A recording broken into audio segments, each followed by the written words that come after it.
Aos 68 anos, descobri que meu marido de 40 anos não estava apenas me traindo. Ele estava vendendo nossos bens para impressionar uma mulher jovem o suficiente para ser nossa neta. Quando o encontrei naquele restaurante, percebi que a vingança mais doce não vem da raiva, mas da clareza de quem finalmente enxerga a verdade. Antes de começar, deixe nos comentários de qual país você está assistindo este vídeo. Adoro saber de onde vocês são. A mensagem do Roberto ainda piscava no meu celular quando empurrei a porta do restaurante. Reunião atrasou, amor. Jante sem mim. Minhas mãos tremiam levemente. Não de nervosismo, mas daquela certeza fria que se instala quando você finalmente confirma o que já sabia há meses. O garçom, um rapaz jovem de olhos gentis, me reconheceu imediatamente. Ele hesitou, olhou para o salão e então para mim, com aquela expressão de quem precisa dar uma notícia ruim. Senhora Helena, ele disse baixinho, quase em sussurro. Ele está na mesa do canto, com uma acompanhante. Não precisei perguntar quem era a acompanhante. Eu já sabia. Nos últimos 6 meses, havia juntado as peças desse quebra-cabeça com a mesma paciência que uso para montar minhas colchas de retalhos. Cada pequeno sinal, cada mentira mal contada, cada desculpa ensaiada, tudo estava ali, formando uma imagem que eu me recusava a ver completamente, até aquele momento. Obrigada, querido, respondi, ajeitando a bolsa no ombro. Minha voz saiu mais firme do que eu esperava. Sei exatamente onde ele está. Meu nome é Helena. Tenho 68 anos, cabelos brancos que insisto em manter curtos e práticos, e uma vida que sempre pensei estar arrumada como os potes de conserva na minha despensa. Cada coisa em seu lugar, cada dia previsível e seguro. Casei com Roberto há 40 anos. 40 anos de café da manhã compartilhado, de contas pagas juntos, de netos criados sob o mesmo teto. Ele sempre foi um homem metódico, sério, do tipo que confere o extrato bancário 2 vezes e nunca esquece um aniversário. Ou, pelo menos, era assim que eu o via. Até perceber que pessoas podem mudar. Ou talvez apenas revelem quem sempre foram quando surge a oportunidade certa. Tudo começou há uns 6 meses, logo depois que Roberto se aposentou. Eu esperava que ele finalmente relaxasse, que aproveitássemos os dias para viajar ou simplesmente para ficar em casa sem pressa. Mas aconteceu o contrário. Ele ficou inquieto, nervoso, como um animal enjaulado procurando uma saída. Começou a ir à academia todos os dias, algo que nunca tinha feito em décadas. Comprou roupas novas, camisas de cores vibrantes que contrastavam com o guarda-roupa cinza e bege que sempre usou. Preciso cuidar da saúde, ele dizia, examinando-se no espelho com uma atenção que beirava a vaidade. Achei estranho, mas não desconfiado. Afinal, homens da idade dele às vezes têm medo da morte chegando e tentam reconquistar a juventude perdida. Pensei que fosse apenas isso, uma crise existencial inofensiva. Como eu estava enganada. As mudanças foram sutis no começo. Ele começou a sair mais, sempre com desculpas plausíveis. Um amigo da época da faculdade queria se encontrar. Um jantar beneficente da antiga empresa. Uma palestra sobre investimentos. Roberto sempre teve uma vida social moderada, então essas saídas não me pareceram tão fora do comum. Mas havia algo na maneira como ele se preparava. O cuidado excessivo com o cabelo, o perfume aplicado generosamente, a pressa ansiosa para sair de casa. — Você está bem? Perguntei uma vez, enquanto ele ajustava a gravata pela 3ª vez. — Perfeitamente, respondeu sem me olhar. Só quero causar boa impressão. Impressão para quem? Pensei, mas engoli a pergunta. Naquela época, eu ainda acreditava que desconfiar sem provas era sinal de insegurança, não de intuição. Depois começaram os telefonemas. Roberto sempre atendeu o celular na minha frente. Mas agora ele saía da sala, ia para o quintal ou trancava-se no banheiro. Sua voz mudava. Ficava mais suave, quase juvenil, com aquele tom que usamos quando queremos agradar alguém importante. Quando ele voltava, eu perguntava casualmente. Quem era? Marcelo, ele respondia rápido demais. Ou João. Ou o pessoal do banco. Sempre nomes genéricos. sempre respostas que escorregavam fácil demais da língua. Mas o que realmente chamou minha atenção foi o jeito como ele guardava o celular depois dessas ligações. Com cuidado, quase com carinho, como quem protege algo precioso. Eu poderia ter confrontado, poderia ter exigido explicações, mas aprendi algo nesses longos anos de casamento. Quando você força alguém a falar antes da hora, eles só inventam mentiras melhores. Então decidi esperar, observar, juntar os pedaços até ter certeza absoluta. A primeira prova concreta veio de um jeito inesperado. Roberto sempre foi cuidadoso com dinheiro. Nosso orçamento era apertado, mas administrável. Eu controlava as contas da casa, ele cuidava dos investimentos. Funcionava há décadas. Mas um dia, ao verificar o extrato conjunto, notei uma retirada grande, R$ 5.000, sem aviso, sem explicação. Roberto, o que foi isso? Perguntei apontando para a tela do computador. Ele mal olhou. Investimento? Oportunidade de última hora. Que tipo de investimento? Você não entenderia os detalhes técnicos, Helena. Confia em mim. Confia em mim. Essas 3 palavras costumavam me acalmar. Mas naquele dia, soaram ocas, vazias, como uma porta batendo em um cômodo vazio. Não discuti. Apenas guardei a informação, como quem arquiva um documento importante. Nas semanas seguintes, outras retiradas apareceram. Sempre valores altos, sempre sem explicação satisfatória. E Roberto começou a ficar defensivo quando eu perguntava: "Por que você está me fiscalizando?" Ele disse uma vez irritado: "Trabalhei a vida inteira. Não posso gastar meu próprio dinheiro?" Tecnicamente, ele estava certo. Mas aquele não era o ponto. O ponto era a mudança, a distância crescente entre nós, a sensação de estar sendo deixada de fora da própria vida. Então comecei a prestar mais atenção. Observei os horários em que ele saía, anotei mentalmente as desculpas que ele dava. Notei que toda quinta-feira ele tinha um compromisso que durava exatamente 3 horas. Notei que aos sábados ele ia à academia por tempo demais para ser apenas um treino. Notei que ele sorria para o celular quando pensava que eu não estava olhando. Não sou daquelas mulheres que reviram gavetas ou checam mensagens às escondidas. Tenho orgulho demais para isso e, honestamente, já sabia o suficiente sem precisar de mais provas. Mas o universo tem um jeito próprio de revelar verdades. E a verdade chegou até mim de uma forma que eu jamais esperava. Foi nossa neta, Clara, quem primeiro mencionou algo estranho. Ela tem 23 anos, estuda comunicação e é do tipo que repara em tudo. Estávamos tomando chá uma tarde quando ela comentou, quase sem querer: "Vovó, eu vi o vovô outro dia no shopping. Ele estava com uma mulher." Meu coração pulou, mas mantive o rosto neutro. "Que mulher?" "Não sei. Jovem, cabelo comprido. Achei que fosse alguma conhecida da família, mas eles estavam, sei lá, muito próximos." Clara não sabia o peso daquelas palavras, mas eu sabia. Senti como se um chão que sempre acreditei ser sólido tivesse começado a rachar sob meus pés. "Talvez fosse a filha de algum amigo", respondi, forçando um sorriso. "Talvez", ela disse, mas seu tom deixava claro que ela também não acreditava nisso. Naquela noite, não consegui dormir. Fiquei olhando para o teto, ouvindo a respiração pesada de Roberto ao meu lado, e me perguntei: quem é esse homem deitado ao meu lado? O mesmo que segurou minha mão no dia do casamento? O mesmo que chorou quando nossa filha nasceu? O mesmo que prometeu estar comigo até o fim? Ou será que eu nunca o conheci de verdade? No dia seguinte, decidi fazer algo que nunca havia feito antes.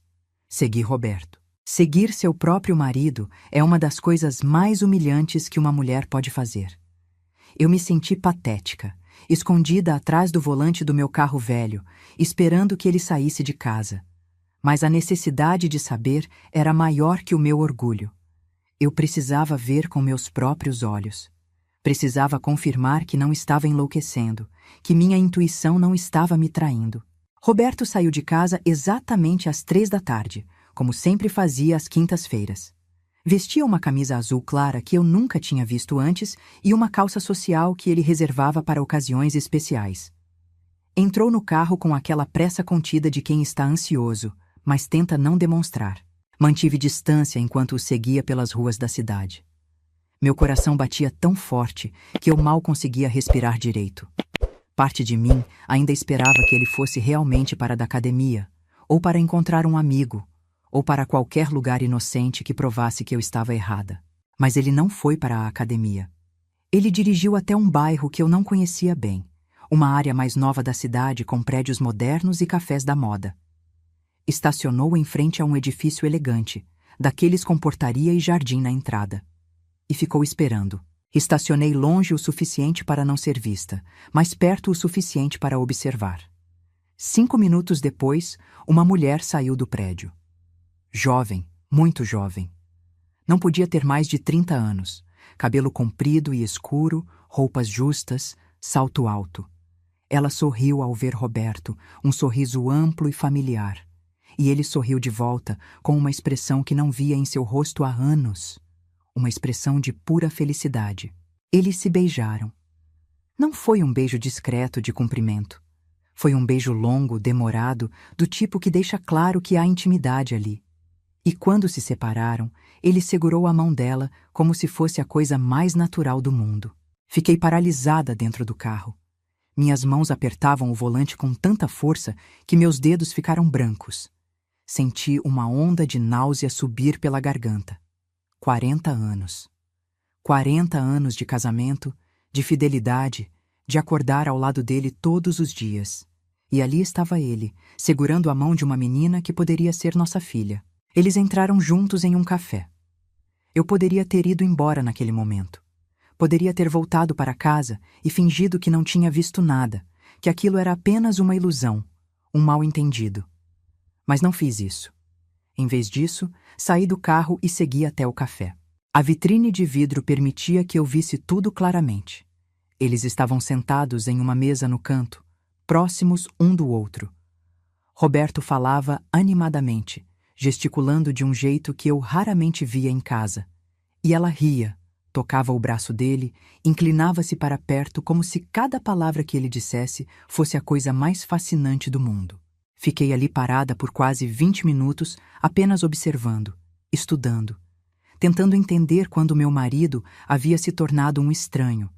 Ele parecia tão leve, tão feliz, como se tivesse tirado um peso enorme dos ombros, e percebi com uma clareza dolorosa que esse peso era eu. Nossa vida juntos, nosso casamento, tudo o que construímos. Eu era o peso que ele havia decidido largar. Voltei para casa antes dele. Sentei-me na cozinha, com uma xícara de chá frio nas mãos, e esperei. Quando Roberto chegou, horas depois, ele estava radiante. Cantarolava baixinho enquanto tirava os sapatos, como se tivesse acabado de voltar do melhor dia da sua vida. Como foi o dia? Perguntei, mantendo a voz neutra. Tranquilo, fui à academia, encontrei uns amigos. As mentiras saíam tão facilmente. E você? Também tranquilo. Ele beijou o topo da minha cabeça distraidamente e subiu para o banho. Eu fiquei ali sentada, sentindo o beijo como uma marca quente na pele. Um beijo mentiroso, vazio, dado por hábito e não por amor. Naquela noite, pela primeira vez em décadas, dormi na cama de hóspedes. Disse a Roberto que estava com dor nas costas e não queria incomodá-lo com meus movimentos. Ele aceitou a explicação sem questionar, talvez até aliviado por ter a cama só para ele. Deitada no escuro daquele quarto estranho, deixei as lágrimas finalmente caírem. Chorei em silêncio, tapando a boca com o travesseiro para que ninguém ouvisse. Não chorei pelo homem que ele era, mas pelo homem que eu achava que ele fosse. Chorei pela ilusão que havia construído ao longo de 4 décadas. Chorei pela ingenuidade de acreditar que amor e tempo eram suficientes para manter alguém ao seu lado. Mas quando as lágrimas secaram, algo diferente surgiu em mim. Não era raiva, pelo menos não ainda. Era uma frieza calculada, uma determinação que eu não sabia que possuía. Se Roberto achava que poderia me descartar assim, depois de tudo que vivemos juntos, ele estava muito enganado. Eu não seria a esposa traída que chora em silêncio e aceita a humilhação. Eu seria a mulher que retomaria o controle da própria vida. Mas para isso, precisava saber exatamente o que estava enfrentando. Nos dias seguintes, comecei a investigar, não de forma desesperada ou dramática, mas com a meticulosidade de quem monta um quebra-cabeça. Verifiquei todos os extratos bancários dos últimos 6 meses. As retiradas grandes que Roberto havia feito não eram investimentos, eram presentes, jantares caros, hotéis, joias provavelmente. Ele estava gastando nossa economia, o dinheiro que deveríamos usar para viver confortavelmente os anos que nos restam, em uma mulher que mal conhecia. Encontrei recibos escondidos no bolso de um paletó. Restaurantes românticos, floricultura, até uma loja de lingerie. Cada papel era uma pequena punhalada, mas eu os guardava todos, organizados por data, como evidências em um julgamento. Descobri também o nome dela, Júlia, apenas Júlia, nas mensagens que ele havia esquecido de apagar, nas notas de entrega que chegavam quando ele não estava em casa. Júlia, a mulher que havia decidido que um homem casado de quase 70 anos era um bom investimento. Ou talvez ela não soubesse que ele era casado. Talvez Roberto tivesse contado a ela que era viúvo ou divorciado, ou qualquer outra mentira conveniente. Mas o que mais me machucou não foram os gastos ou as mentiras. Foi perceber que Roberto estava planejando um futuro sem mim. Encontrei papéis na gaveta dele, cotações de apartamentos, anúncios de imóveis, até um esboço de orçamento mensal que não me incluía. Ele estava se preparando para ir embora. Estava construindo uma vida nova, provavelmente prometendo para essa Júlia um recomeço romântico, uma história de amor na maturidade. E eu, a esposa dedicada de 40 anos, seria apenas uma nota de rodapé na história dele. A primeira esposa, aquela que ficou para trás. Mas havia um problema no plano perfeito de Roberto. Um problema grande que ele não havia considerado. Nossos bens não estavam apenas em nome dele. A casa onde morávamos, a mesma casa onde criamos nossa filha, onde recebemos nossos netos, onde construímos toda uma vida, estava em meu nome. Eu havia insistido nisso quando compramos, décadas atrás, por uma questão de segurança. Na época, Roberto concordou sem questionar. Agora, essa decisão antiga seria minha proteção. Além disso, descobri que Roberto estava tentando transferir valores para contas que eu não tinha acesso. Falou com o gerente do banco sobre separar nossos investimentos, alegando que era mais prático para a declaração de impostos. O gerente, um rapaz jovem que me conhecia há anos das vezes que ia ao banco com Roberto, ficou desconfiado. Ele me ligou discretamente, perguntando se eu estava ciente dessas mudanças. Não, respondi com calma, e obrigada por me avisar. Foi nesse momento que percebi. Roberto não estava apenas tendo um caso. Ele estava tentando me roubar. Estava usando nosso dinheiro para financiar uma vida nova, enquanto planejava me deixar sem nada. O homem que prometeu me amar e me proteger estava, na verdade, me preparando para a ruína financeira. E foi aí que a raiva finalmente chegou. Não uma raiva explosiva e descontrolada, mas uma raiva fria, afiada como gelo. Roberto havia cruzado uma linha, e agora ele pagaria por isso. Comecei a me preparar. Consultei um advogado, discretamente, sem que Roberto soubesse.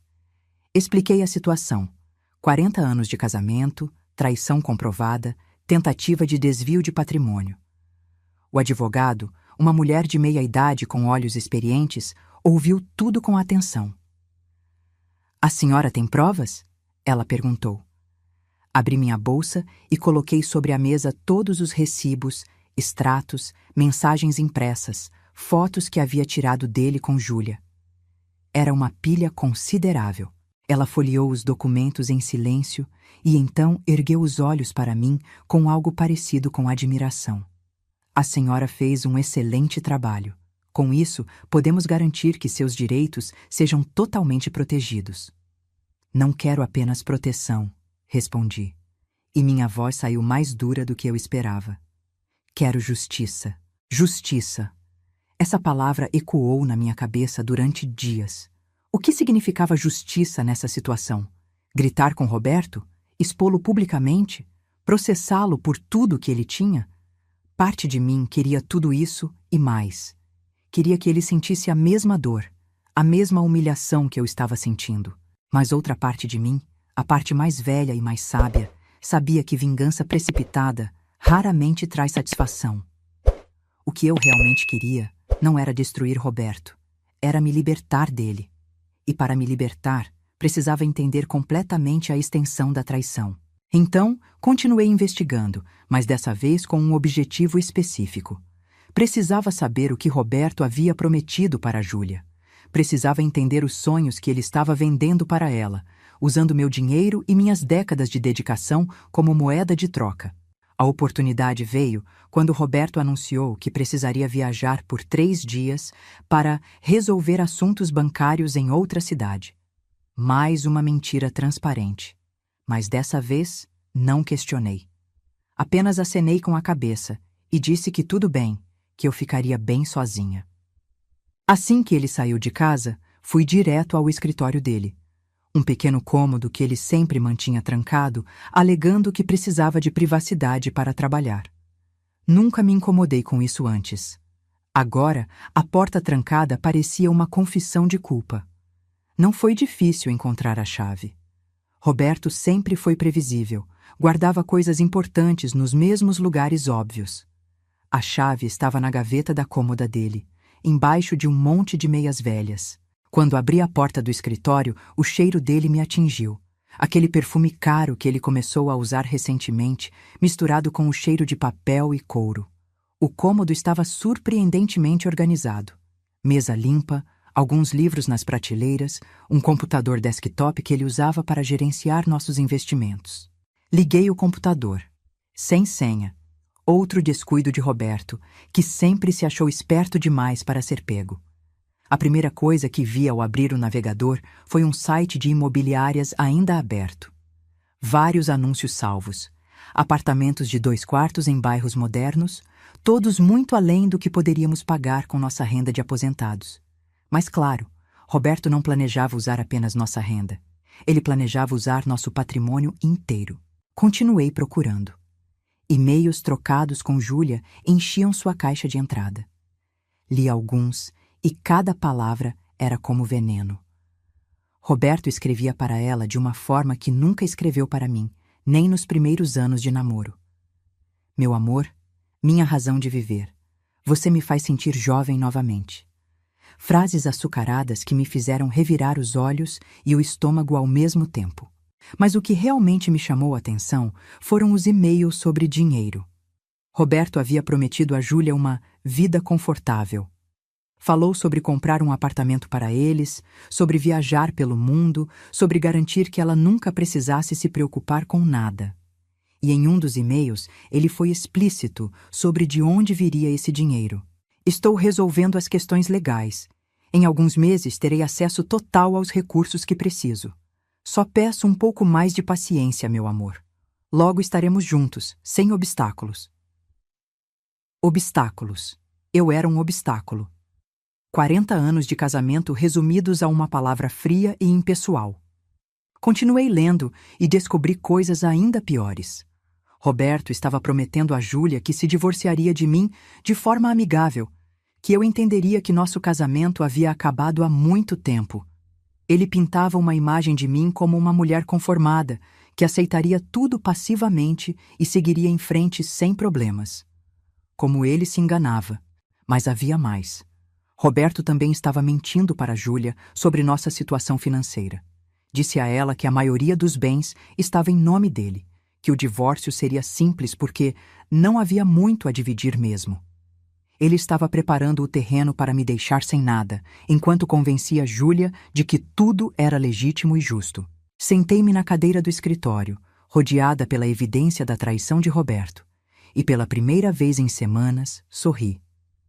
Não um sorriso feliz, mas um sorriso de quem finalmente vê todas as cartas na mesa. Roberto não era apenas um marido infiel.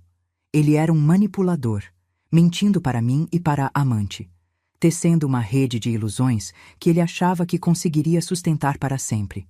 Mas toda ilusão tem um ponto fraco, e eu havia encontrado o dele. Tirei fotos de tudo. Cada e-mail, cada documento, cada promessa feita e cada mentira contada. Organizei tudo em pastas no meu próprio computador, com cópias em um pendrive que guardei em lugar seguro. Se Roberto quisesse uma guerra, eu estava preparada. Mas se ele quisesse negociar, eu também estava disposta, desde que fosse nos meus termos. Quando Roberto voltou da viagem, 3 dias depois, eu estava esperando na sala. Ele entrou com aquele ar de quem volta de um compromisso tedioso, suspirando dramaticamente. Como foi? Perguntei, sem levantar os olhos do livro que fingia ler. Cansativo. Burocracia bancária, você sabe como é. Ele jogou a mala no chão e foi direto para o banheiro. Não disse nada. Apenas o observei subir as escadas, pensando em todas as mentiras que ele carregava consigo como se fossem bagagem.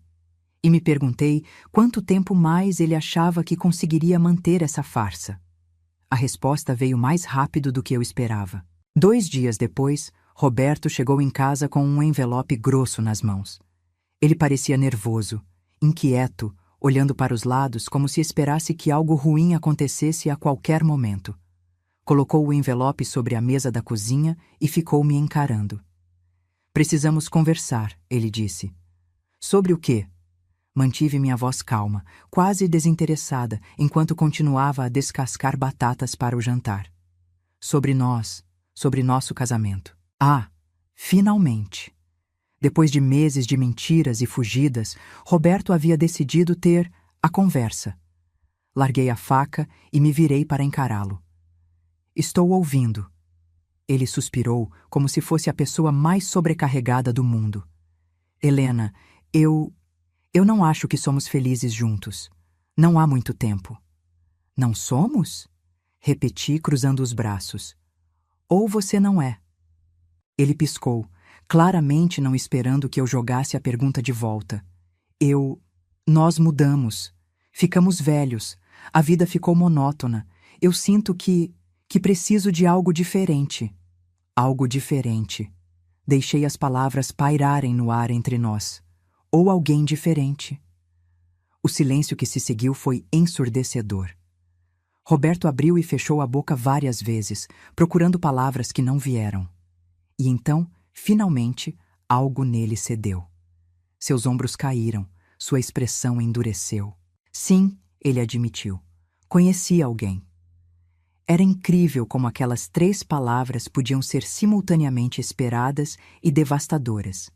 Mesmo sabendo da existência de Júlia há semanas, ouvir Roberto admitir em voz alta fez algo dentro de mim se romper. Mas não deixei que ele visse isso. Em vez disso, apenas assenti lentamente. Entendo. E quem é ela? Isso não importa. O que importa é que eu quero seguir em frente. E acho que você também deveria. Seguir em frente, repeti, pegando o envelope que ele havia colocado na mesa. É para isso que serve isto? São os papéis do divórcio, ele disse, e havia algo quase defensivo em sua voz. Já conversei com um advogado. É tudo muito simples. Vamos dividir tudo meio a meio. Cada um segue seu caminho. Sem brigas, sem drama. Abri o envelope e folheei os papéis. Como esperado, era tudo uma farsa. A divisão justa que Roberto propunha me deixava com quase nada. Uma pequena porcentagem da poupança, nenhum acesso aos investimentos e uma quantia ridícula como pensão.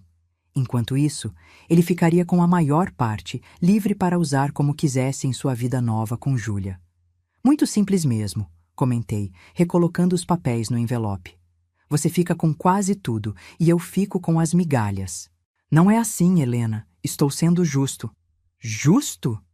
Minha voz finalmente subiu de tom. Roberto, você acha que sou estúpida? Acha que não vejo o que está fazendo? Ele recuou um passo, surpreendido com minha reação. Eu não estou fazendo nada. Só quero terminar isso de forma civilizada. Civilizada, repeti, e dessa vez ri. Foi uma risada curta, amarga. Você me trai, gasta nosso dinheiro com sua amante, tenta me roubar o que é meu por direito e ainda quer que eu seja civilizada? Roberto ficou pálido. Acho que foi a primeira vez, em todos esses meses de mentiras, que ele percebeu que eu sabia. Não apenas suspeitava, sabia. E o pânico em seus olhos foi quase satisfatório de ver. Eu não Não é isso que você está pensando, ele gaguejou. Não? Cruzei os braços e me apoiei no balcão da cozinha. Então me diga, Roberto, o que exatamente estou pensando? Ele abriu a boca, depois fechou. Seus olhos se desviaram para o lado, procurando uma saída, uma desculpa, qualquer coisa que pudesse tirar o peso daquele momento. Mas não havia saída. Não dessa vez. A casa está em meu nome, comecei, minha voz fria e controlada. A casa onde moramos há 30 anos, onde criamos nossa filha, onde você planejava viver o resto da vida, está em meu nome. Roberto engoliu seco. A maior parte da nossa poupança veio da minha herança, da minha mãe. Você se lembra? Quando ela morreu há 10 anos, ela me deixou tudo. E eu, como uma esposa dedicada, coloquei tudo em uma conta conjunta porque confiava em você. A mensagem do Eric ainda estava visível na minha tela quando entrei no restaurante. Estou preso no trabalho.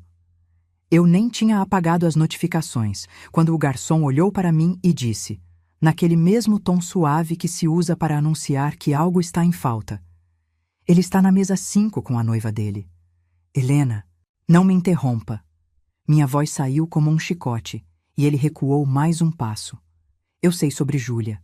Sei sobre os jantares, os hotéis, os presentes caros que você comprou com o nosso dinheiro.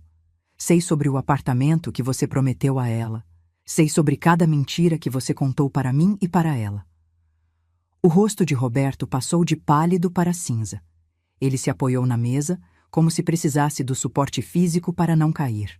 Tenho cópias de tudo, continuei. E-mails, mensagens, extratos bancários, fotos. Tenho evidências suficientes para te destruir em qualquer processo de divórcio. Então, quando você fala em dividir tudo meio a meio de forma justa, está falando de que exatamente? Da justiça que te convém? Eu posso explicar... Não precisa. Já entendi perfeitamente. Peguei o envelope com os papéis do divórcio e o rasguei lentamente, deixando os pedaços caírem no chão entre nós.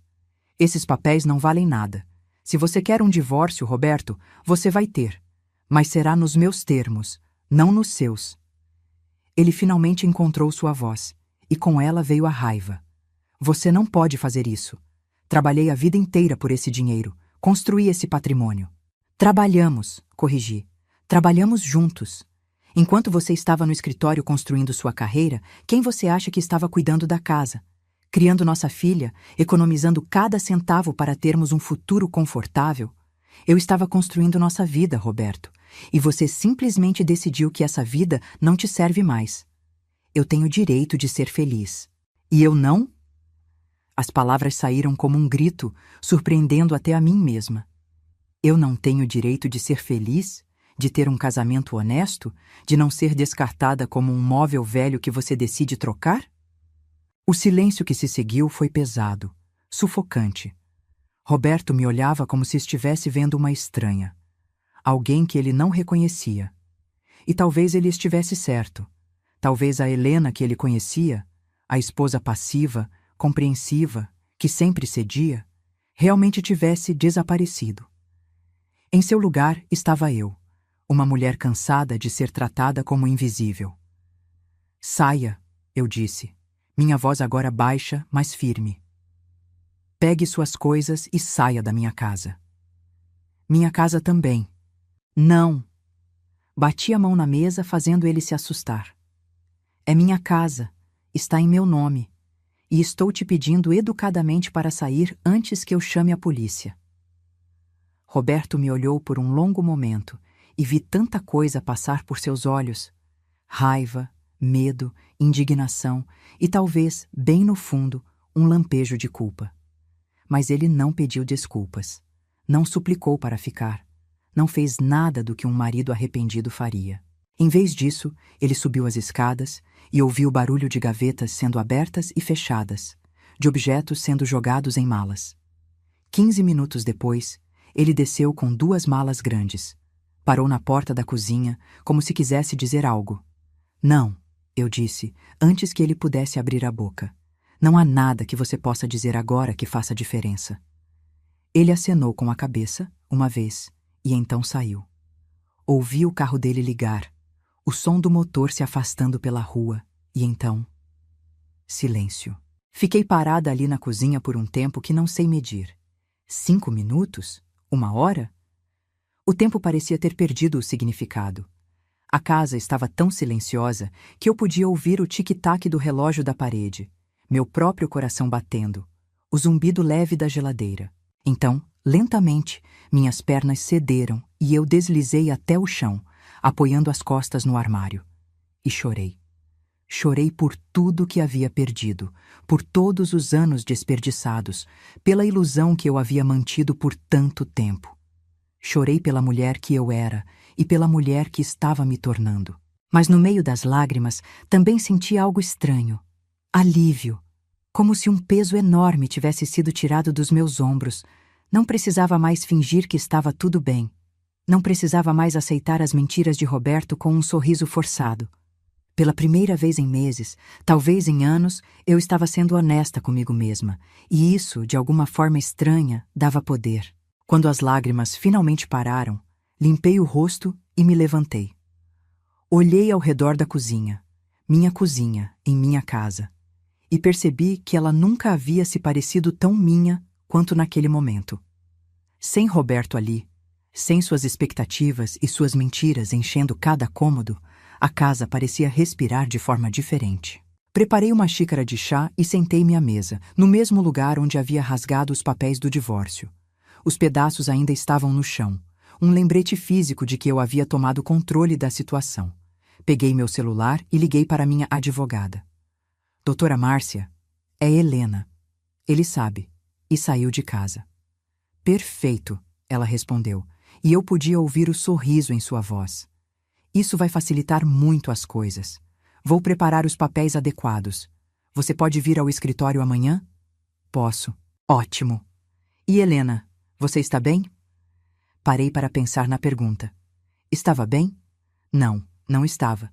Estava ferida, traída, exausta, mas também estava viva. Talvez pela primeira vez em muito tempo. Vou ficar, respondi.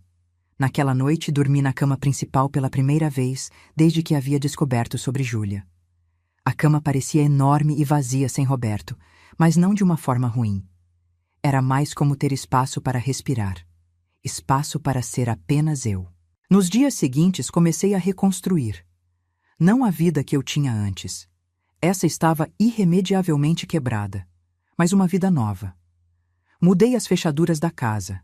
Abri uma conta bancária só em meu nome e transferi metade do valor da poupança conjunta. Era meu direito legal, e eu não teria mais escrúpulos em proteger o que era meu. Conversei com nossa filha, Mariana.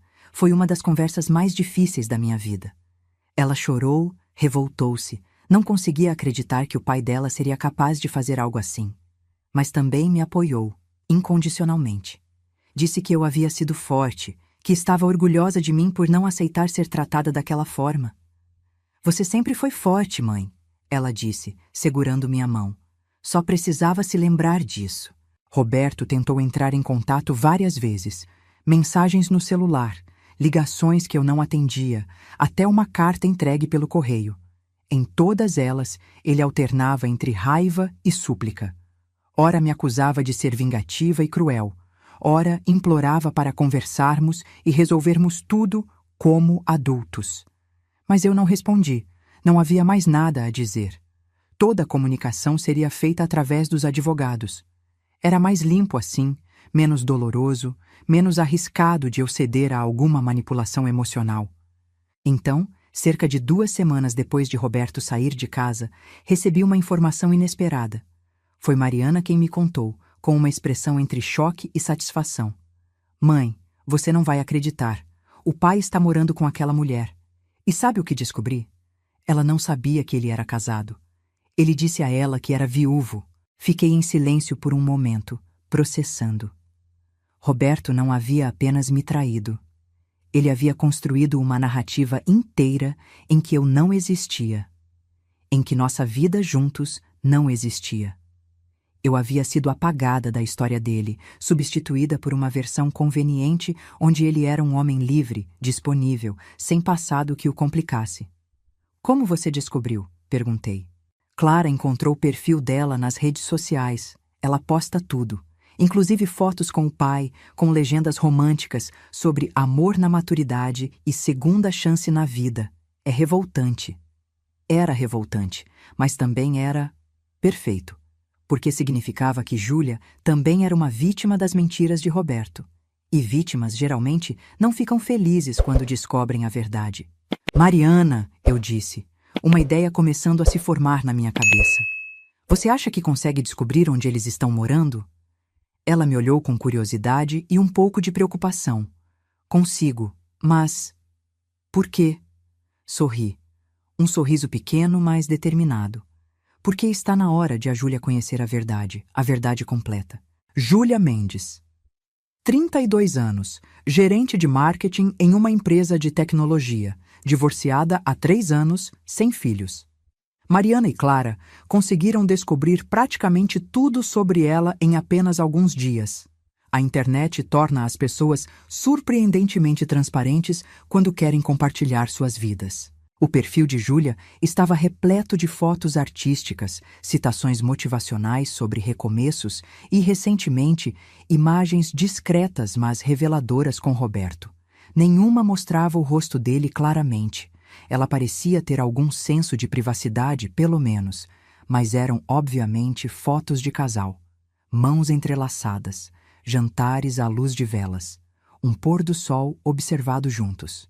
E em cada legenda, aquela narrativa cuidadosamente construída por Roberto, um homem maduro que havia perdido a esposa anos atrás e finalmente encontrado o amor novamente. Um recomeço tardio, mas genuíno. Uma segunda chance na felicidade. Tudo mentira. Estudei aquelas fotos com uma mistura de raiva e pena. Júlia não parecia uma vilã.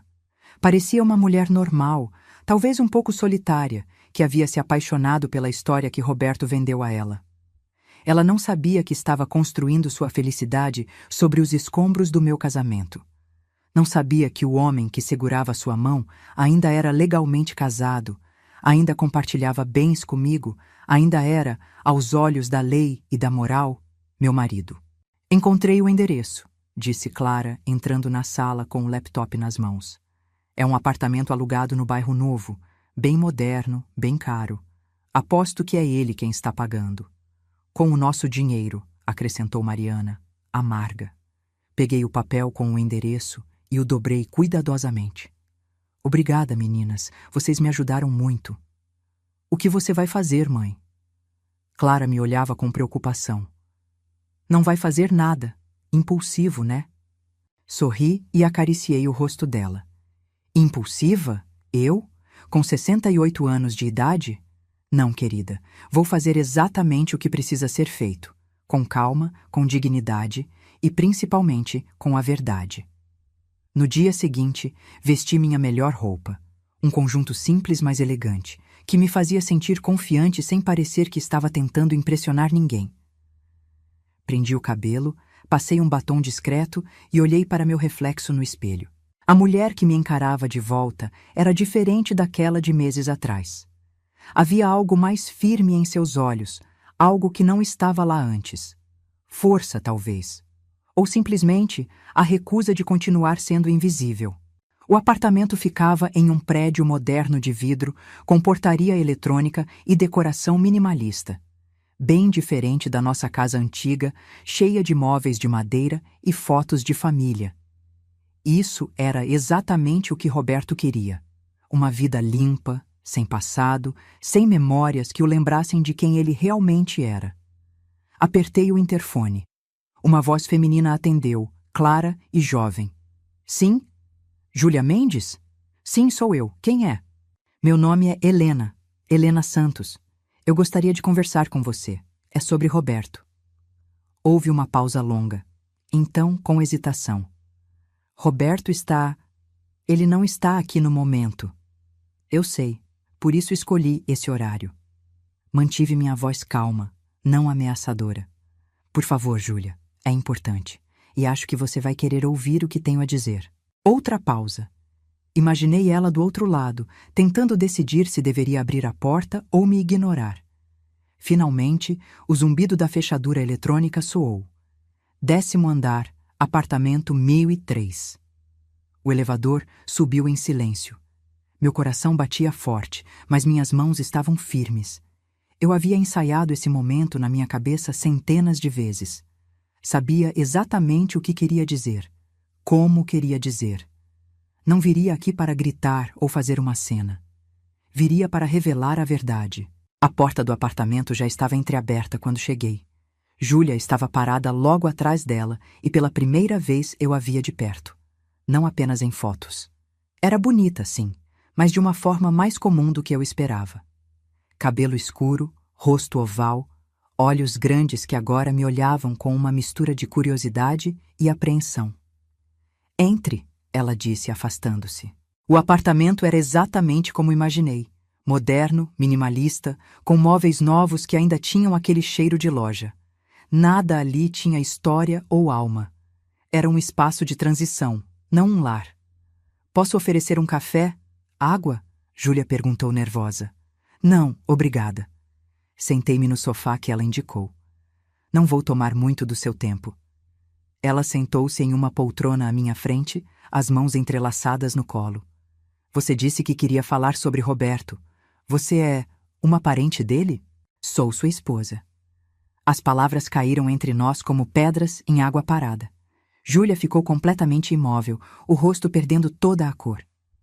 Esposa, ela repetiu, como se testando se ouviu direito. Mas ele me disse que era viúvo. Eu sei, ele mentiu. Não. Júlia se levantou bruscamente. Não, isso não faz sentido. Ele me contou sobre a esposa dele, sobre como ela morreu de câncer há 5 anos, sobre como ele ficou perdido e só agora está conseguindo recomeçar. Ele... Júlia, interrompi suavemente. Eu estou viva e ainda sou casada com ele, legalmente, oficialmente, em todos os sentidos possíveis. Ela me olhou como se eu fosse uma aparição, algo impossível que não deveria existir. Seus olhos encheram de lágrimas. Eu não sabia. Juro que não sabia. Eu acredito em você, respondi, e era verdade. Olhando para ela, vendo seu choque genuíno e seu desespero crescente, era impossível não acreditar. Por isso vim aqui. Você merece saber a verdade. Que verdade? Que sou a outra? Ela soluçou, cobrindo o rosto com as mãos. Meu Deus, eu sou a outra mulher. Eu sou aquela pessoa que sempre desprezei. Não. Me levantei e, num impulso que surpreendeu até a mim mesma, segurei suas mãos. Você não é a outra. Você é mais uma vítima dele, assim como eu. Júlia me olhou através das lágrimas. Como você pode ser tão gentil comigo? Eu estava com seu marido, Você foi enganada. Soltei suas mãos e voltei a sentar. Roberto é muito bom em enganar pessoas, em contar histórias que fazem você querer acreditar nele. Eu sei. Acreditei nele por 40 anos. 40 anos? Júlia se deixou cair de volta na poltrona. Vocês estão casados há 40 anos? Sim. Criamos uma filha juntos. Temos netos. Construímos uma vida inteira. E então, há alguns meses, ele simplesmente decidiu que queria algo diferente. Alguém diferente. Contei a ela tudo. Sobre as mentiras, os gastos excessivos com nosso dinheiro compartilhado, as tentativas de Roberto de desviar patrimônio, sobre como descobri sobre ela, sobre os e-mails onde ele prometia um futuro que não podia cumprir. Júlia ouviu tudo em silêncio, o rosto cada vez mais pálido. Ele me disse que tinha dinheiro, ela murmurou quando terminei, que poderia nos dar uma vida confortável, que estava só esperando alguns investimentos renderem. Eu achei estranho ele sempre pagar tudo em dinheiro, nunca com cartão. Eu achei estranho ele nunca me levar à casa dele, sempre dizia que estava reformando. Eu achei estranho tantas coisas, mas sempre tinha uma explicação que fazia sentido. Ele é muito bom nisso, em fazer mentiras parecerem verdades. Júlia limpou as lágrimas e me olhou diretamente. O que você quer de mim? Quer que eu termine com ele? Não. Minha resposta a surpreendeu. Não estou aqui para dizer o que você deve fazer. Estou aqui apenas para te dar informações que você merece ter. O que você faz com essas informações é escolha sua. Mas você deve me odiar. Não te odeio. E percebi, dizendo essas palavras, que era verdade. Você não me conhecia, não sabia que eu existia. A única pessoa que merece meu ódio é Roberto, que mentiu para nós duas. Ficamos sentadas em silêncio por um longo momento. Do lado de fora, o som do trânsito da cidade era um zumbido constante, um lembrete de que a vida continuava acontecendo além daquele apartamento, além daquele momento estranho e doloroso. Ele vai voltar em 1 hora, Júlia disse finalmente. Saiu para resolver não sei o quê. Ele sempre está resolvendo coisas. Agora eu entendo por quê. Estará aqui quando ele voltar? Não sei. Ela olhou ao redor do apartamento, como se o visse pela primeira vez. Tudo isso, tudo era mentira. Até eu mesma acho. A pessoa que eu pensava estar me tornando com ele. Era tudo baseado em uma ficção. Me levantei para ir embora. Júlia me acompanhou até a porta. Helena, ela chamou quando coloquei a mão na maçaneta. Obrigada por vir aqui, por não ser cruel comigo. Não sei se eu teria a mesma generosidade no seu lugar. Sorri, um sorriso triste, mas genuíno. Generosidade? Não sei. Talvez seja apenas cansaço. Cansei de carregar raiva. Cansei de fingir que não sei das coisas.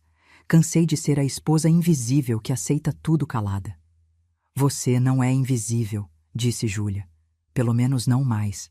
Quando cheguei em casa, encontrei Roberto sentado nos degraus da entrada. Ele estava com a mesma roupa que usara quando saiu de casa semanas atrás, mas parecia menor de alguma forma, diminuído. Seus olhos estavam vermelhos e ele se levantou rapidamente quando me viu. Helena, precisamos conversar. Não temos nada para conversar, Roberto. Passei por ele, procurando a chave na bolsa. Por favor. Ele segurou meu braço, não com força, mas com desespero. Por favor, me escuta. Só 5 minutos. Olhei para a mão dele no meu braço e depois para seu rosto. O que vi ali não era amor ou arrependimento verdadeiro. Era pânico. Puro pânico. Júlia terminou com você.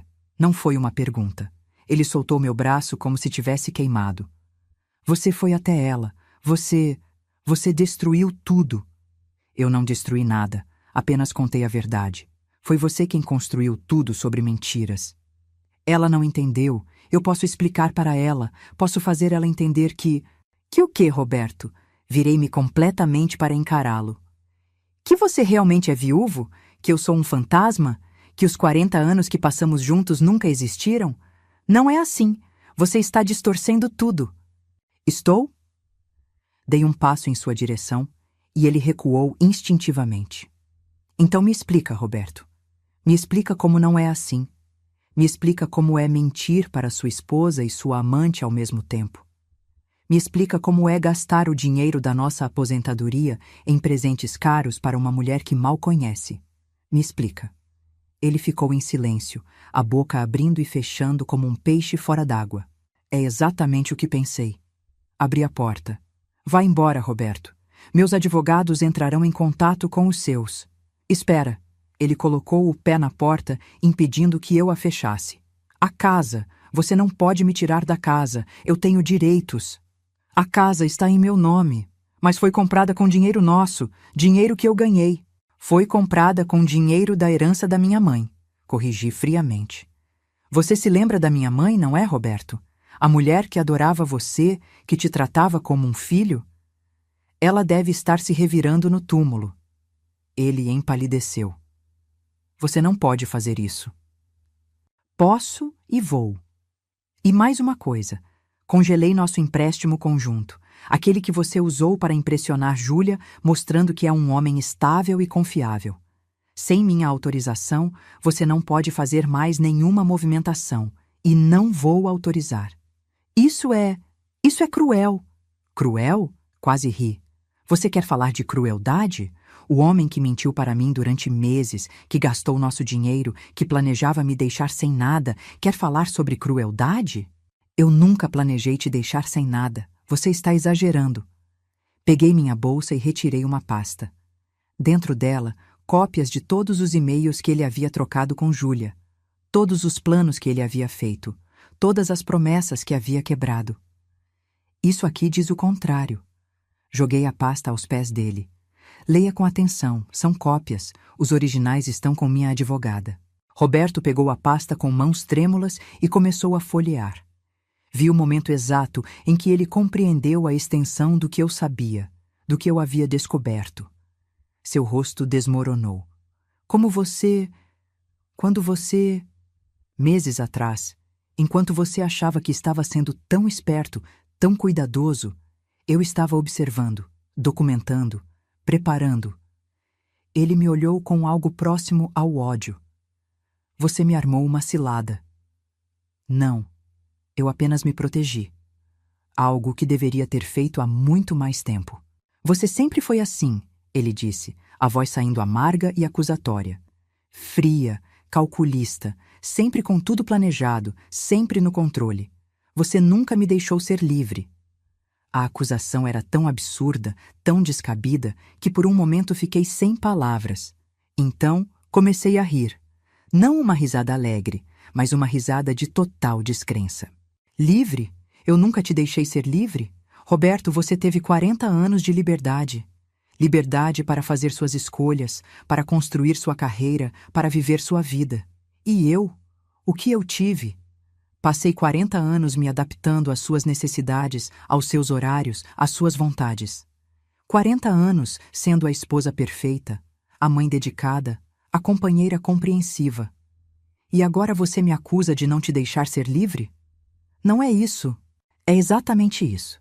Você sempre foi livre, Roberto. Livre demais, talvez. Tão livre que achou que podia fazer o que quisesse sem consequências. Mas agora, finalmente, há consequências. E você vai ter que enfrentá-las. Fechei a porta na cara dele antes que pudesse responder. Ouvi ele bater, chamar meu nome, mas não abri. Encostei-me na porta por dentro, respirando fundo, tentando acalmar o coração disparado. Não de medo ou tristeza, mas de uma mistura estranha de alívio e exaustão. Era isso. Realmente era o fim. Não haveria reconciliação, não haveria volta atrás. Pela primeira vez em meses, talvez em anos, eu estava completamente certa do caminho que estava tomando. Os dias seguintes foram uma sequência de procedimentos legais e documentos. Minha advogada havia preparado um processo de divórcio litigioso, citando adultério e tentativa de desvio de patrimônio. Com todas as evidências que eu havia reunido, ela estava confiante de que o resultado seria favorável a mim. Ele não tem como contestar, doutora Márcia me explicou, folheando a papelada em sua mesa. Tudo está documentado. Os gastos excessivos, as mensagens, as mentiras comprovadas e a tentativa dele de transferir bens sem seu consentimento é particularmente grave. Quanto tempo vai levar? Com essa quantidade de provas? Relativamente pouco. 6 meses, talvez 1 ano, e no fim você vai manter a casa, a maior parte da poupança, e ele vai ter que pagar uma pensão compensatória pelos anos de casamento. Deveria ter me sentido vitoriosa ouvindo isso. Mas tudo o que senti foi vazio. Vencer não trazia de volta os anos perdidos, não apagava a dor da traição, não curava as feridas que Roberto havia deixado. Mas era justiça. E às vezes, justiça tem que ser suficiente. Roberto tentou entrar em contato várias vezes através do advogado dele, pedindo para negociarmos, para chegarmos a um acordo sem envolver o tribunal. Mas eu me recusei. Não haveria acordo. Não haveria concessões. Se ele queria esse divórcio tão desesperadamente, teria que pagar o preço completo. A vida continuou sua rotina estranha. Acordava sozinha, tomava café sozinha, passava os dias sozinha. Mas era uma solidão diferente daquela que sentia quando Roberto ainda estava em casa. Aquela era uma solidão vazia, acompanhada de mentiras e falsidade. Esta era paz. Simples e surpreendentemente, era paz. Mariana vinha me visitar regularmente, trazendo os netos. As crianças enchiam a casa de barulho e risadas, lembrando-me de que a vida continua, de que há alegria mesmo após a dor. Eles não entendiam completamente o que estava acontecendo, apenas sabiam que o vovô tinha se mudado, mas me davam amor incondicional, sem julgamentos, sem cobranças. Você parece melhor, mãe, Mariana comentou um dia enquanto tomávamos café na cozinha. Mais leve. Me sinto mais leve. E era verdade. Como se tivesse carregado um peso invisível por tanto tempo que já nem notava mais, até ele ser finalmente removido. Não tem medo de ficar sozinha? Medo? Pensei na pergunta. Não. Solidão é diferente de estar sozinha. Eu me sentia solitária com seu pai. Agora sozinha sinto-me completa. Foi nessa época que comecei a frequentar novamente o grupo de artesanato da igreja. Havia parado anos atrás, quando Roberto reclamou que eu passava tempo demais fora de casa. Agora, sem ninguém para reclamar, voltei. E foi como reencontrar uma parte de mim que havia sido enterrada há muito tempo.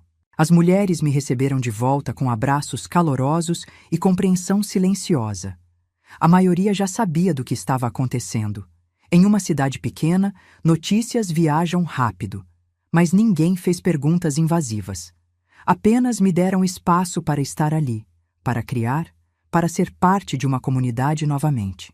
É bom ter você de volta, Helena, disse Dona Carmen, a organizadora do grupo. Sentimos sua falta. Sentir falta. Quando foi a última vez que alguém havia sentido minha falta? Roberto certamente não sentia. Para ele, eu era apenas parte da mobília. Algo que estava ali, mas que ele não notava mais. Mas ali, naquele grupo de mulheres com suas histórias e suas mãos habilidosas, eu era vista, era valorizada, era lembrada. Uma tarde, enquanto bordava um pano de prato com um padrão de flores, recebi uma mensagem inesperada. Era de Júlia. Podemos conversar? Pessoalmente, se possível. Tem algo que preciso te contar. Olhei para a mensagem por um longo tempo. Parte de mim queria ignorar, queria deixar esse capítulo completamente fechado. Mas outra parte, a parte curiosa e ainda buscando respostas, queria saber o que ela tinha a dizer. Posso te encontrar no Café da Praça amanhã às 15 horas, respondi. O Café da Praça Central sempre foi meu lugar favorito na cidade. Fica ao lado da igreja antiga, com mesinhas ao ar livre onde você pode sentar e observar a vida passar. Cheguei alguns minutos antes das 3, pedi um chá de camomila e escolhi uma mesa em um canto mais reservado. Júlia chegou pontualmente. Ela parecia diferente da última vez que nos vimos. Mais magra, com olheiras profundas, o cabelo preso de forma descuidada. Vestia roupas simples, sem maquiagem. Parecia alguém que havia chorado muito recentemente. Obrigada por vir, ela disse, sentando-se à minha frente. Não tinha certeza se você aceitaria. Também não tinha certeza se deveria, respondi honestamente. Mas aqui estou. Ela pediu um café e ficamos em silêncio por um momento, apenas observando o movimento da praça. Crianças brincavam no parquinho. Casais caminhavam de mãos dadas, idosos jogavam dominó sob a sombra das árvores. Vida normal, acontecendo normalmente, alheia aos nossos dramas pessoais. Terminei com Roberto, Júlia disse finalmente, naquela mesma noite que você veio ao apartamento. Quando ele voltou, eu já tinha feito as malas dele e deixado na porta. Como ele reagiu? Como você esperaria? Negou tudo, me chamou de louca, tentou me convencer de que você era uma ex-esposa amargurada tentando arruinar a vida dele. Disse que vocês estavam separados há anos, que era apenas uma questão de tempo até o divórcio ser finalizado. Ela tomou um gole do café, mas eu não acreditei, não depois de olhar nos seus olhos e ver a verdade ali. Sinto muito, eu disse, e realmente sentia. Sinto que você tenha sido arrastada para essa bagunça. Não sinta. Eu precisava saber. Ela olhou diretamente para mim. Na verdade, é por isso que queria te encontrar. Para te agradecer. Por ter vindo me contar a verdade quando poderia simplesmente ter me deixado na ignorância. Você merecia saber. Sim, mas muitas pessoas não teriam sido tão generosas. Muitas teriam preferido apenas me odiar à distância. Júlia mexeu no café sem beber. Depois que ele saiu, comecei a juntar as peças. Todas as inconsistências que eu havia ignorado, todas as bandeiras vermelhas que escolhi não ver. E percebi algo terrível. O quê? Que eu não amava ele. Nem um pouco. Ela riu, um som amargo. Eu amava a ideia dele, o homem maduro, estável, que havia superado uma tragédia e estava pronto para amar novamente. Eu amava a história que ele me vendeu, mas o homem real, Roberto Real, eu mal o conhecia. Entendi perfeitamente o que ela quis dizer. Ele é bom nisso, em vender histórias, em fazer você acreditar na versão dele da realidade. Foi o que ele fez com você também? Nos primeiros anos, quero dizer. Pensei de volta ao jovem Roberto que conheci décadas atrás. Sério, dedicado, com sonhos claros e planos sólidos. Ou pelo menos era assim que ele se apresentava. Acho que sim, respondi. Embora naquela época eu fosse muito jovem para perceber. Casei com 24 anos, você sabia? Achei que ele era o homem perfeito e talvez naquela época ele realmente tentasse ser. Ou talvez eu apenas quisesse acreditar que ele era. Você o amou? Sim, muito, por muitos anos. As palavras saíram mais facilmente do que eu esperava. Mas o amor não foi suficiente para mantê-lo fiel. Não foi suficiente para fazê-lo me ver como uma pessoa, não apenas como uma conveniência. Júlia acenou com a cabeça, entendendo. Ele me prometeu tantas coisas. Viagens, uma casa maior, segurança. Disse que tinha investimentos rendendo, que em alguns meses estaríamos vivendo confortavelmente. E eu acreditei porque queria acreditar. Ele estava usando nosso dinheiro conjunto, expliquei. Todo centavo que gastou com você veio da poupança que construímos juntos ao longo de 40 anos. Ele não tinha nada próprio, apenas o que era nosso e que ele decidiu usar como se fosse só dele. O rosto de Júlia ficou vermelho de vergonha. Eu não sabia. Juro que não sabia. Eu sei. É por isso que não te culpo. Ficamos em silêncio novamente. Uma brisa suave balançava as folhas das árvores, trazendo o cheiro de flores do jardim da praça. Tem mais uma coisa, Júlia disse, hesitante. E é principalmente por isso que quis te encontrar. Roberto está... Ele está mal. Financeiramente, quero dizer. Levantei uma sobrancelha. Como assim? Depois que terminei com ele, depois que você congelou os bens, ele não tinha para onde ir. Perdeu o apartamento alugado, não conseguia pagar sem acesso ao dinheiro. Está morando com um amigo agora, ou pelo menos era o que ouvi. Deveria ter sentido satisfação ouvindo isso. Vingança servida fria, como dizem. Mas tudo que senti foi... nada. Roberto havia criado essa situação para si mesmo. Eu apenas removi o tapete que ele estava usando para esconder a sujeira. E tem mais, Júlia continuou. Ele está tentando conseguir empréstimos. Conhecidos em comum me disseram que ele está pedindo dinheiro emprestado para todo mundo, dizendo que é temporário, que logo vai ter acesso aos bens novamente. Mas as pessoas estão começando a falar. A reputação dele está arruinada, completei. Sim. Peguei minha xícara de chá, já frio, e bebi um gole pensativa. Roberto sempre se importou muito com o que os outros pensavam. Com sua imagem, sua reputação. Era parte do que o tornava tão cuidadoso com suas mentiras.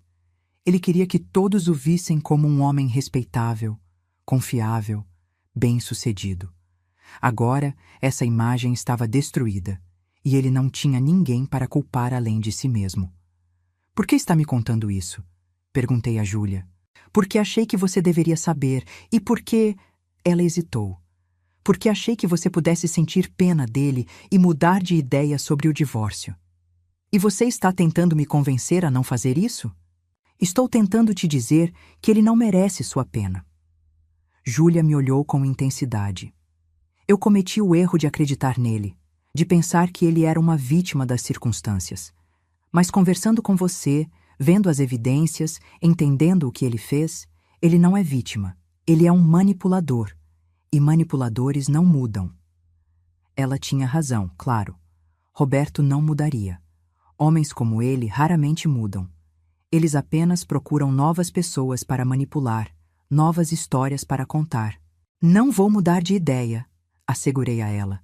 O divórcio vai seguir em frente, e Roberto vai ter que lidar com as consequências de suas escolhas.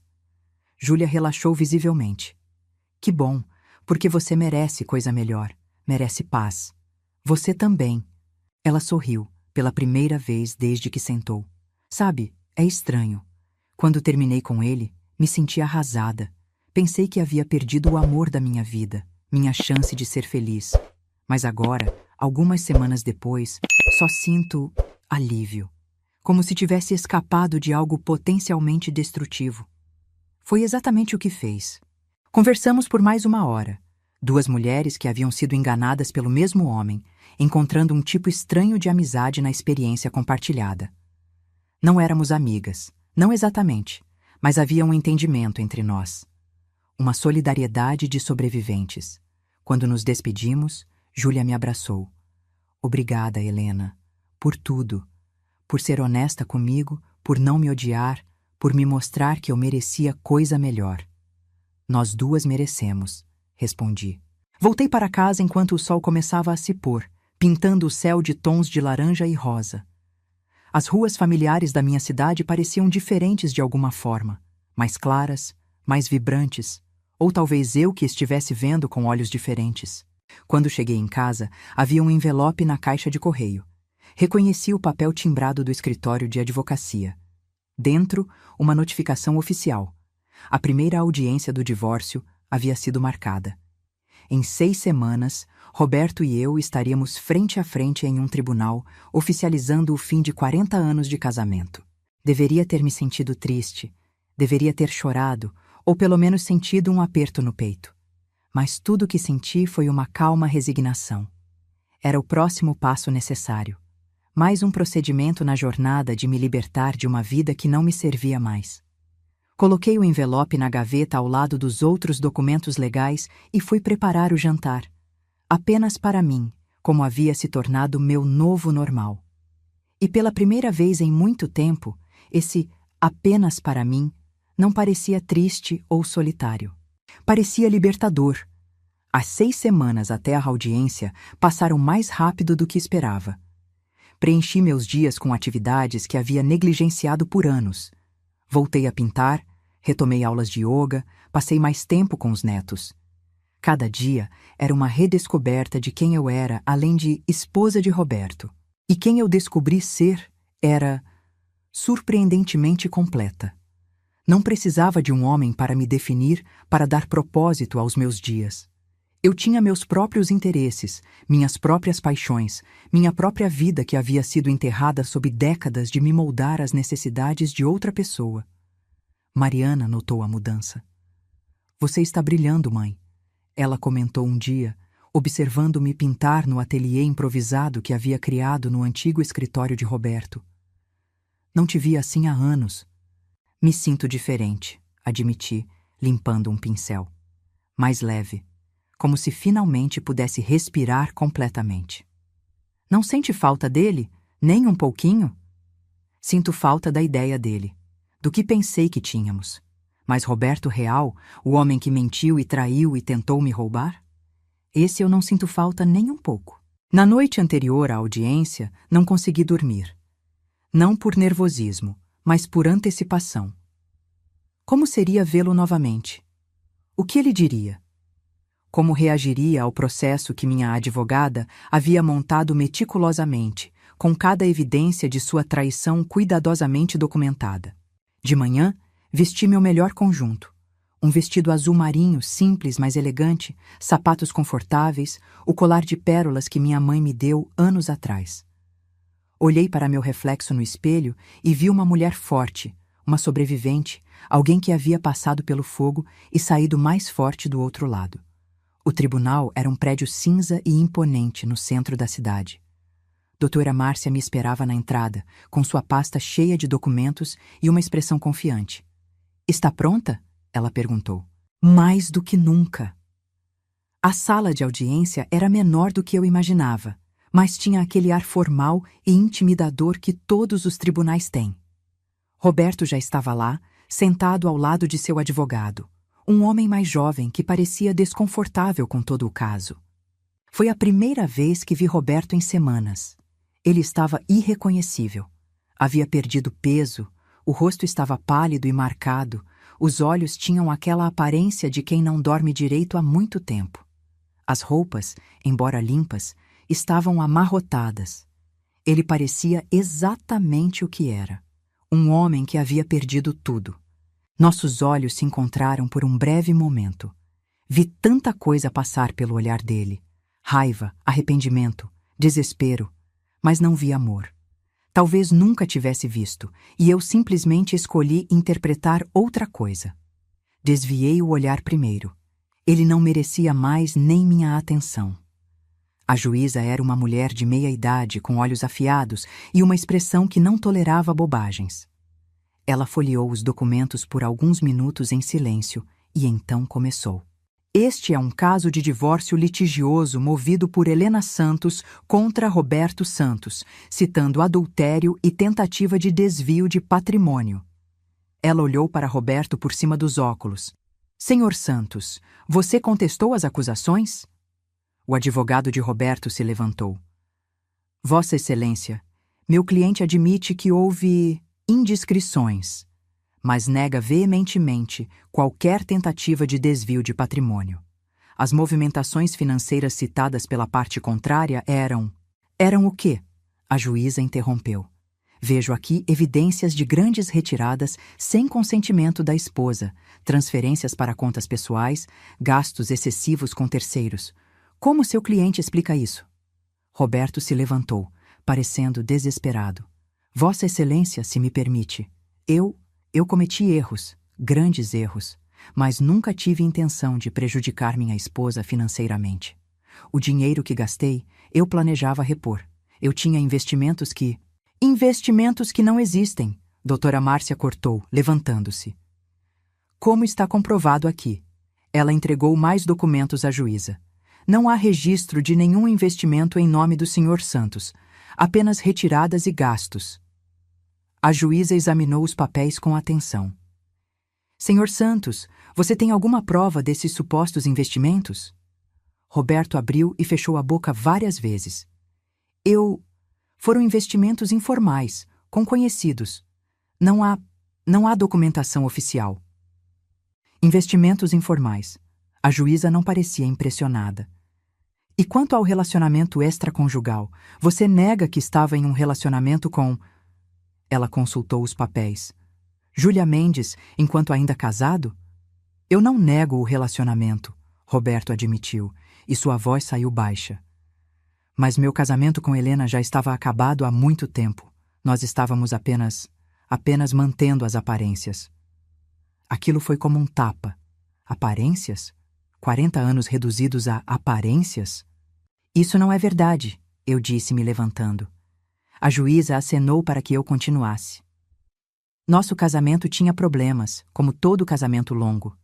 Mas eu não sabia que estava acabado até descobrir sobre a traição. Ele nunca mencionou querer um divórcio, nunca sugeriu separação. Apenas começou uma vida paralela e esperou que eu não descobrisse. A senhora tem provas disso? A juíza perguntou.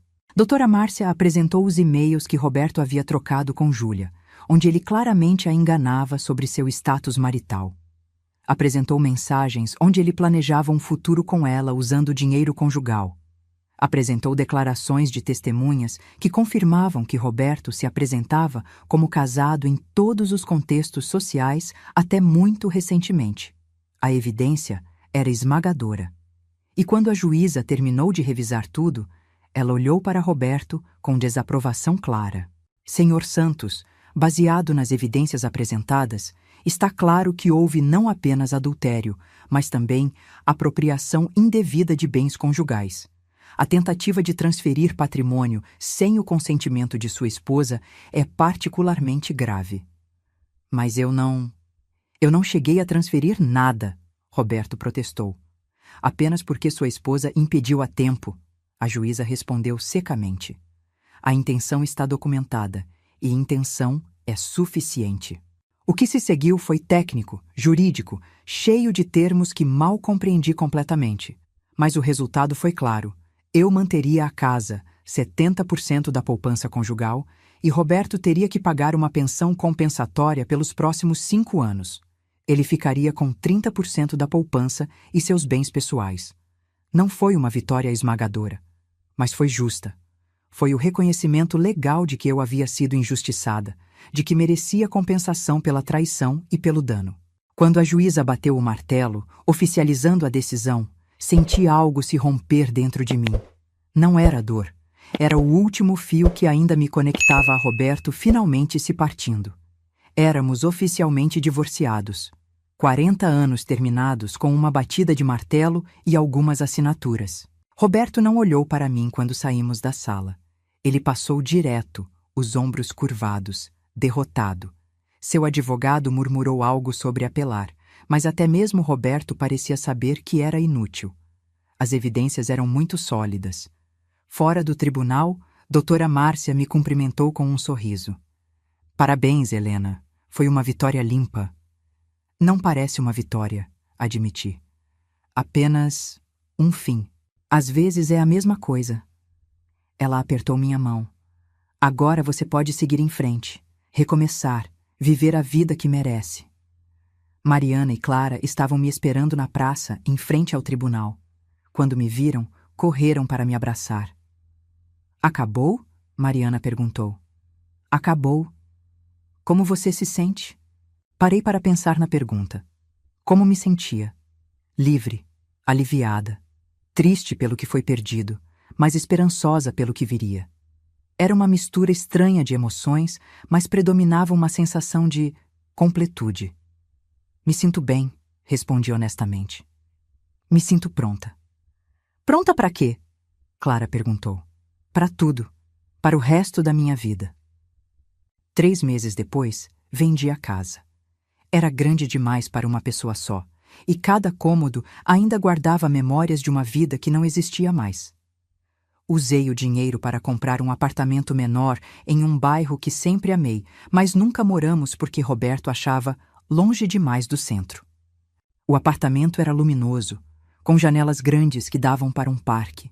Decorei do meu jeito, cores claras, plantas em cada canto, um espaço inteiro dedicado à pintura e artesanato. Era meu, completamente, totalmente meu. Retomei velhos hobbies, fiz novos amigos no prédio e no grupo de artesanato. Viajei pela primeira vez em anos, uma viagem curta para a praia com um grupo de mulheres da igreja. Pela primeira vez em décadas, vivi para mim mesma. Roberto, ouvi através de conhecidos em comum, estava morando em outro estado. Havia conseguido um emprego em uma empresa menor, ganhando bem menos do que costumava. A relação com Mariana estava tensa. Nossa filha não conseguia perdoá-lo completamente pelo que havia feito. Os netos mal o viam. Ele havia perdido quase tudo perseguindo uma ilusão. E embora parte de mim ainda sentisse pena, era uma pena distante, como a que sentimos por estranhos que fazem escolhas ruins. Uma tarde, quase um ano após o divórcio, estava pintando na varanda quando meu celular tocou. Era um número desconhecido. Alô? Helena? É Roberto. Fiquei em silêncio por um momento, o pincel parado no ar. O que você quer, Roberto? Eu só queria dizer que sinto muito. Por tudo. Tudo bem. É? Você me perdoa? Pensei na pergunta. Perdão. Uma palavra grande, pesada, carregada de significado. Não, respondi honestamente. Não te perdoo. O que você fez causou danos que não podem ser consertados com um pedido de desculpas, mas também não carrego raiva por você. Simplesmente segui em frente. Eu estraguei tudo, não estraguei? Você fez escolhas, e escolhas têm consequências. Eu te amava, Helena. Ainda amo. Não, Roberto, você não me amava. Você amava a conveniência que eu representava, a estabilidade. Mas amor real, isso nunca foi o que tivemos, pelo menos não da sua parte. Ouvi-o respirar do outro lado da linha, e talvez fosse imaginação minha, mas pareceu com um soluço. Podemos nos encontrar? Conversar? Talvez possamos... Não, interrompi. Não há nada mais a conversar.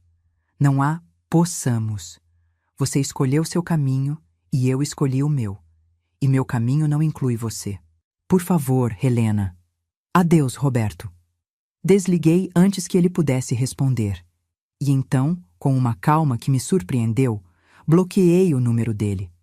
Não com raiva, não com satisfação vingativa, mas com a simples certeza de que aquele capítulo da minha vida estava definitivamente fechado.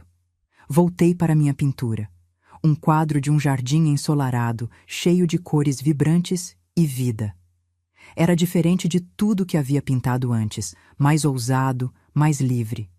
Era exatamente como eu me sentia. Hoje, aos 69 anos, vivo sozinha. Mas não estou solitária. Tenho meus filhos, meus netos, meus amigos, meus hobbies. Tenho uma vida que escolhi, não uma que me foi imposta. E todas as manhãs, quando acordo em meu apartamento cheio de luz, me sinto grata. Grata não pelo que passei, mas pelo que me tornei através disso.